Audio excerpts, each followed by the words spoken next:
Utah lawmakers have passed a new bill that strengthens penalties for one of the most disturbing crimes imaginable, the torture of a child. This year, the child abuse and torture amendments became law, creating a new first-degree felony for child torture with a mandatory minimum sentence of 10 years. The goal? To ensure longer prison time for extreme abuse. The bill was inspired by a high-profile 2023 case involving Ruby Franke and Jody Hildebrandt, where two emaciated and injured children were rescued from an Ivins home.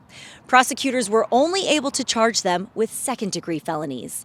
That didn't sit right with Washington County Attorney Eric Clark or Christy Pike, director of the Washington County Children's Justice Center.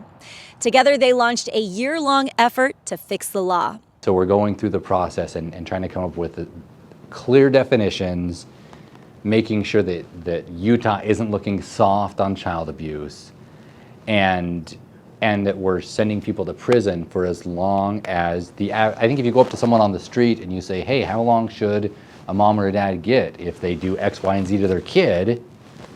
A lot of people are going to say, well, they should never see the light of day again. And so we needed to get closer to that. Pike says the need first became clear in 2017 after a case involving a Tokerville mother who locked her own son in a bathroom for years and watched him suffer through a live camera feed. Like the Franke case, it only brought a 1 to 15-year sentence. I am appalled that in this world we need this kind of code. It is beyond words. And this is a finger in the dam. This doesn't even go to prevention. This is just about charging.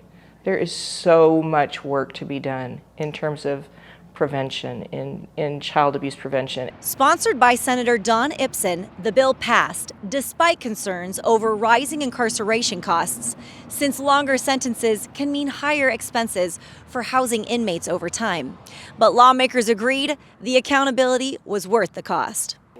Well, I can't comprehend it, and I think that the law needs the teeth in it to one, prosecute the people for these heinous crimes, and two, maybe if they know there's some consequences and they're pretty severe, they may think twice about treating their children that way. The law is reserved for only the most egregious abuse cases involving prolonged harm or neglect.